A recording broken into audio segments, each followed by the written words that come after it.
All right, everybody. Welcome to the Locked On Avalanche podcast. The Avalanche dropped this one 5-2 to the Los Angeles Kings, and it was tough. It was tough because you got down early by multiple goals.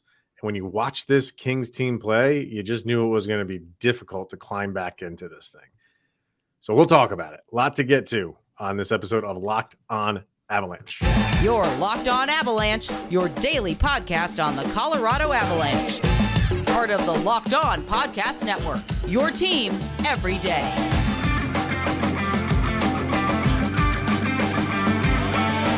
All right, everybody, welcome to the Locked On Avalanche podcast. We're part of the Locked On Podcast Network, your team every day. I am your host, Chris Maselli. With me, as always, Mr. Shaggy Von Doom, Kyle Sullivan. Thank you for tuning in, making this your first listen of the day. That is always appreciated. You can follow us on our social media outlets, LOPN_Avalanche on Twitter, Locked On Avalanche on Instagram. Questions, comments, concerns, and opinions, lockedonavalanche@gmail.com. And follow us on our YouTube channel over on YouTube. Hit subscribe and get notified when a new show goes live. And before we get to anything here, Mr. Shaggy Von Doom, kind of an announcement of sorts, I guess, right now. So a new platform which you can communicate with us on. It's launched. I'm saying it's not being launched. It is technically up and ready as of this recording. So if you want to dive deeper into the Avalanche world with Kyle and I, we have a new subscription-based platform called Subtext, which you can subscribe to. It's $4.99 a month. It's in the show notes of wherever you're watching. If you're watching on YouTube, it's in the show notes there. It's also in the show notes on whatever platform you're listening to. So you can subscribe to that and have direct text message conversations with Kyle and I. It doesn't get lost in the shuffle of social media and direct messages and all that. And you will get special access to things and get things first, like those now videos that we do that summarize the most recent game that we put up on YouTube. You'll get those first. When we have mailbag questions, your questions will be answered before, the free versions on Instagram and stuff like that. So, and all along the way, like, this is brand new. So as things come and go with the Avalanche, we'll kind of like introduce new features for it. So, I mean, you see how we interact with people on our YouTube channel. It'll be that times 10 over on Subtext. So please feel free to subscribe to that. Like I said, $4.99 a month if you would like to. If you don't want to, that's totally fine too. But if you do, we appreciate that as well. So like I said, check the show notes for that. All right. Let's get to this game because this is a kind of another one in the loss column for the Avalanche. 5-2. They got down early. And it's so funny because if you're watching the game on altitude, you heard Riker say, both these are two teams that love to get the lead because once they have the lead, they don't give it up all that much. I mean, we've seen Avalanche do that in the third period. And man, color me impressed with the Los Angeles Kings because they got a 2-goal lead, and the way that this game was going, it just felt like the Avalanche were going to have to do everything perfectly to get back, not only get back into the game, which they kind of did, but tie this game and then take a lead. And it was just the way that the Kings play.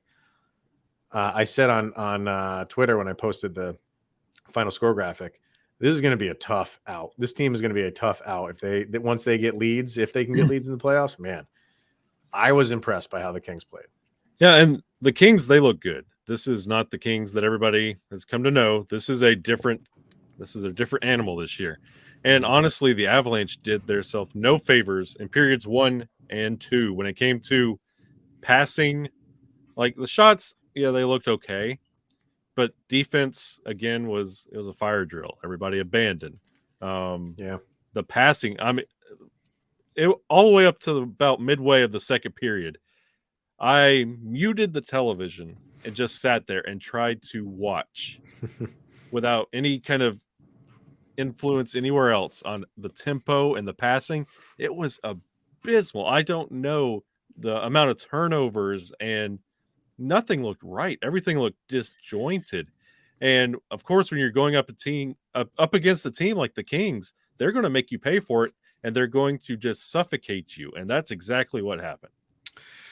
Yeah, I mean, it was a struggle for the Avalanche to get kind of like crisp passes going and really generate offense. They would, and there were times where the Avalanche had really good offensive possessions in terms of keeping the puck in the offensive zone.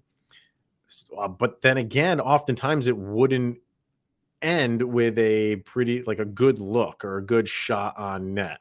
They did have a good amount. Let me see. They had almost 30, exactly 30. They had 30 shots on goal. So they generated, some shots and some shots on goal. But man, like the Kings in like the neutral zone was phenomenal. Like as soon as the Avalanche crossed their defensive blue line coming into the neutral zone, the Kings were there and on them. I'm not trying to make excuses for the Avalanche. This is one of the few games of the year where I am giving more credit to the opponent for making the Avalanche get out of their game and play a poor game than the Avalanche just playing a complete dud, which I don't think they did. I think the Avalanche, all things considered, and how the Kings played against them, I think the Avalanche fought for it. It was just going to be a big ask and a tall task to climb back into this thing because of the way the Kings play when they have a lead. They give you nothing. And that power play was abysmal by the Avalanche. Terrible. Absolutely terrible. They did get a goal, and it's just because the Kings overcommitted a little bit and left Nathan MacKinnon, of all people, with a lot of time and space. And he buried it, and he did something with it. You needed that to happen 4 or 5 times and then not have your defensive lapses on your end to win that game. Plain and simple. And we said on last Friday's episode, this is going to be the week that you're not going to make excuses for this team, because guess what? Next week, you're going on a 4-game road trip, and most of it's in Canada. Then you have the Detroit at the back end.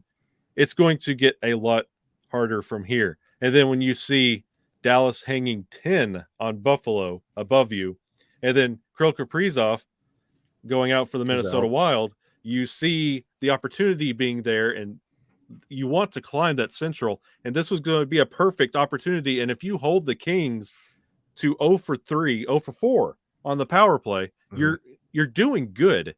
But the power play looked bad. And we talked about the passing, and you don't allow yourself to be down against opponents like this, because like I said, it's going to get rougher next week. You want to play with authority. We just beat the Sharks 6-0. You wanted to have some of that momentum translate to the game, and you come out so flat, you lose that opportunity. I don't even think they came out flat, man. I don't. I think it was bad. So the first one, the Kempe one, okay. So the Adrian Kempe one was the first one. That was the 2-on-1. Those happen from time, like that was not going to get stopped. That was just a very nice play. The second one, the Velarde one, that's pinpoint accuracy on the shot. The defense could have been a little bit tighter on him. He's camping between Bo Byram and Nathan MacKinnon.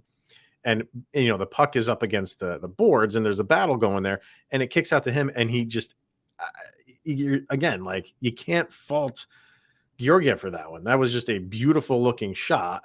And then the third one, which was Kempe again, the puck kind of finds him in front of the net, and he kind of just does like one of those blind turnaround shots, and that one goes in too. I think that did go off I think it went off of Taves' stick.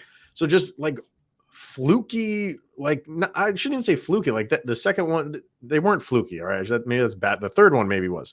The first two were just really good offensive plays by their scorers. So like how they were playing, I was okay with how they were battling.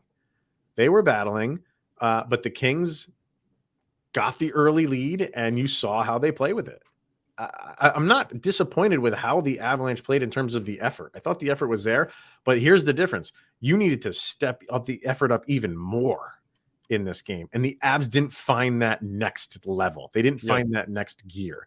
They stayed at a pretty good intensity for the game and didn't amp it up at all. And part of that is because maybe they just didn't have it. And the other part is the Kings didn't let them get there. So you have to give the Kings some credit for this one. Yeah, and quickly, like I know we have 20 games left. We have games in hand on everybody. It's one of those where you're running out of time, and you want to push. You want to see more of a push because the season's running out. You want to put your best foot forward, and with the injury news that you got today with Landeskog, this is going to be your team. You want to establish some kind of momentum going into the playoffs, and you just want to see one more push, and you just did not seem to get it in this game. And we'll get to that Gabe Landeskog stuff. I don't think it's anything new news, but I don't know. There's, are we getting to the point where it's like, all right, let's just call it? Should we just call it? So we'll get to that. And of course, our sound check, and then more to get to on this game as well. But first, we're going to hear from our good friends over at FanDuel. And we're beyond the midway point of the NBA season. And now is the perfect time to download the FanDuel app, America's #1 sportsbook, because new customers get the no sweat first bet up to $1,000. That's bonus bets back if your first bet doesn't win. Just download the FanDuel Sportsbook app. It's safe, secure, and super easy to use. And you can bet on everything from the money line, 2-point scores, to 3-pointers drained. Plus, FanDuel even lets you combine your bets for a bigger payout with the same game parlay. So don't miss the chance to get your no sweat first bet for up to $1,000 in bonus bets back when you go to FanDuel.com/locked-on. That's FanDuel.com/locked-on to learn more and make every moment more with FanDuel. It's the official sports betting partner of the NBA. All right, more to get to with this game. We'll get to some stats here. The Avs with the 30 shots on goal, while the Kings had 31. The Kings win the faceoff percentage, 60% to 40%.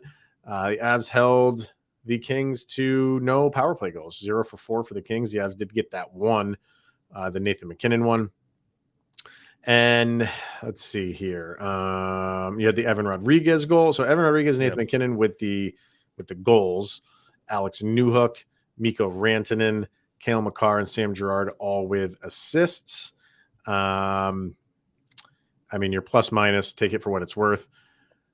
You had, who was it? Was Nichushkin and Cale Makar Makar was a +5 in the Sharks game. Nichushkin was a +4, if I remember correctly. Nichushkin was a -3, and so was Nathan MacKinnon.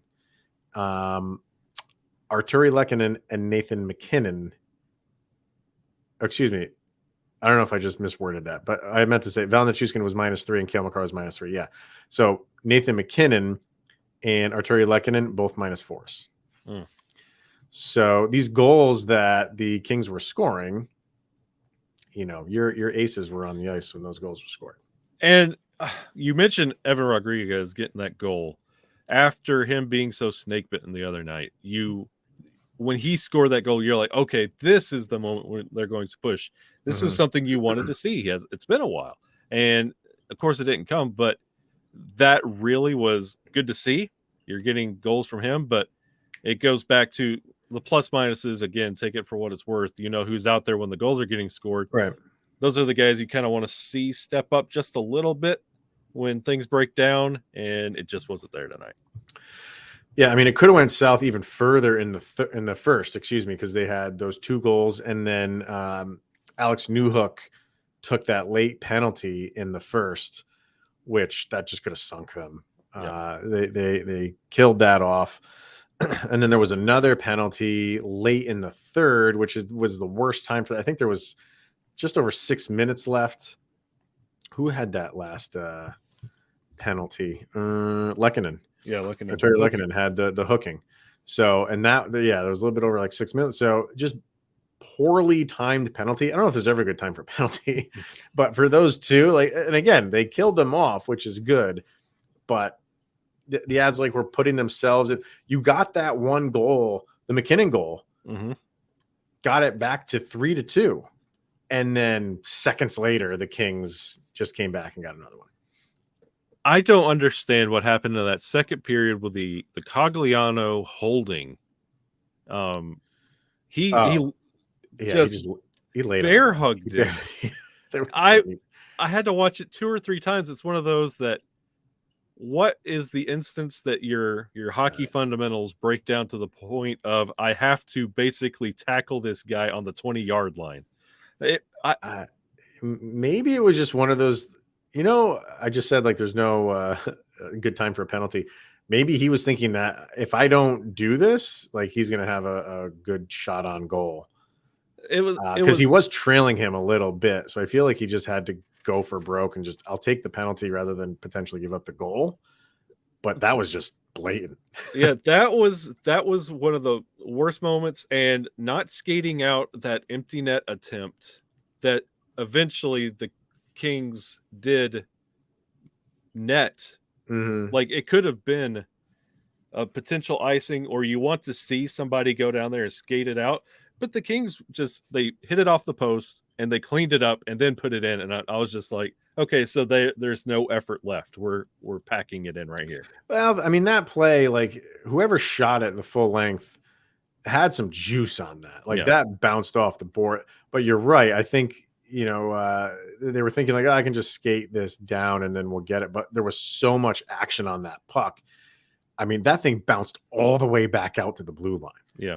So, but yeah, you're right. I mean, you gotta play till the end, and it just, maybe they were just throwing their hands up at that time, or they just didn't think that the Kings player was going to be there. I don't know, but you just can't assume that stuff. You just got to skate it out. Yeah, 2 head scratching moments from that. Yeah. Night. One thing, and this again goes to the Kings and the way that they were playing. There's a lot, like I said, there's a few times where the Avs kept the puck in their offensive zone and were cycling nice and kind of, you could see something forming, and then you'd have, an Avs player to kind of skate, but it was all perimeter. They were skating all around the perimeter. And there was a few, and I say so many times, a few times where like they're kind of like starting to go behind the net and then just continue around and not take a chance of just dumping the puck in front of in the net front. They would just skate it around, bring it back out to the perimeter, and then get a long wrist shot from just inside the blue line, which the percentages on that are insanely low. Yeah. I know you're going to throw it, try to get something like tipped, and that's what you want. But when you have it that low to begin with, to me, when you keep like, fine, you can't do that every single time. And that's a difficult play to do. I understand that, but they weren't even attempting it. They weren't even attempting to throw the puck. There was so many times like JT Compher was in the middle. I saw Bo Byram in the middle there once, and just to try to throw it, a nice little saucer pass to someone that's right there in the net front, mix it up in the net front. You don't know what's going to happen. Never happened. Yeah. Instead, they just keep skating around, pass around the perimeter, and a wrist shot that get blocked. In moments like that, I think the Avalanche in the past about a month and a half, the Avalanche have really fallen in love with that deflection goal. And I think that's they're passing around the perimeter to try and set that up. Like, there's nothing wrong. I mean, it's Korpisalo in the net. Like, there's nothing wrong with littering those pads with pucks, tallying those shots through the roof, and dirtying up the goal and cleaning up a rebound. Well, those goals still exist. You don't have to get every goal off a deflection. You don't have to get every goal off a deflection. And I think you're kind of onto something there about that's what the Avalanche seem to rely on a little bit too much. Like, you have the talent to get towards the net and near the net. And then when you do, you just pull it back out and then just start it all over again. Leave it in there, mix it up a little bit. You have the bodies to do that. And maybe they were just thinking, because the Kings have kind of two things that the Avalanche, well, at least one, they have the Avs have speed. Obviously, the Kings do have some speed, and the Kings have size. Yeah. They are a speedy team and a tall team and a big team. And maybe the Avalanche are losing a little bit of that, not having guys like Manson in there, not having guys like McDermott, although he doesn't have the speed, obviously. So it was just you watched it, and even with the Nathan McKinnon goal on the power play, you sat there and you're just like, man, you're gonna have to get something greasy to tie this thing. Yep. I don't know. I mentioned it's Korpisalo in that. It's not like we're sitting here trying to figure out Connor Hellebuck or Vasilevsky. Like, you could, as long as you're keeping the momentum down there and you're taking face-offs right in front of Korpisalo, you're getting in his mind, you're going to be okay. You don't have to get super fancy and tricky, because if you try and set up those deflection goals, you can miss, go wide, that thing rim around the boards, go back to neutral zone, and then you're fighting momentum the whole game. Like, it's just slow it down. Yep. So, before we get to the Nathan McKinnon, or excuse me, the Gabriel Landeskog stuff, I did want to just bring up Georgi. We talked about him earlier. I don't really put this on him. I think those couple goals, those early goals were good goal scoring goals, and then the third one was like the fluky one. It was tipped. He was in position, and it just was tipped and just went over his pads. Stuff like that's going to happen. He had some stops when he did his thing to try to keep the Avs in the game. Even the fourth one was a solid tip. That thing was that was a tip of beauty. So it's just one of those things where those things were going right for the Kings. And I don't put it on Georgiev. I thought, there was a breakaway goal that he stopped, which he had to stop. Obviously, Kings 0 for 4 on the power play. So overall, I thought he did okay. It was just too much of good things or things going the way for the Kings and not for the Avs. So, I mean, he's off the heels of it's a 13 shot shutout, but I mean, that's great. But he also falls victim to nights like this when nothing's really going right. And then you see those goals go in. Like, he was brought in to kind of run the 1A, 1B with Francouz there, and he's not there. So Georgie's going to take the good games. He's going to take the bad games. Yep. You just kind of get a ride with it. As long as he's healthy, we'll be okay. Definitely. So, all right. Gabe Landeskog, obviously talking about him pretty much all season. And if you subscribe to The Athletic, I know you saw something else on another Avs site. Yeah.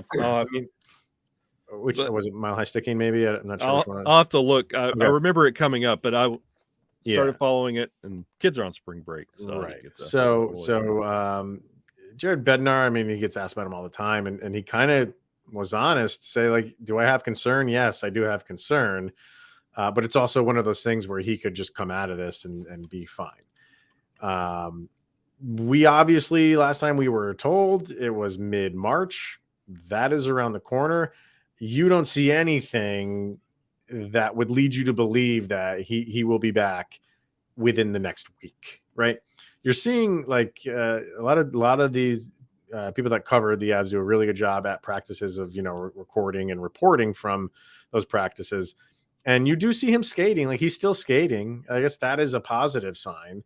It's not like he's taken a step backwards and he's no longer skating because the knee is aggravating him, right? So he was skating, and you saw him kind of, flip it and start skating backwards. So, I mean, there is progress there, but it is slow. Yeah. So, I have not been, I'm not going to catastrophize it. Like, I know there's some fans from day one when he was injured that was like, oh, he's going to miss the whole year. Like, no, I'm going to listen to what the Avalanche doctors and team have to say, and I'll go with that. And I'm not saying they're always right. Clearly they're not, but they're taking their time with this. And now I am at the point now, like wasn't going to do this in October. You got a month left in the season.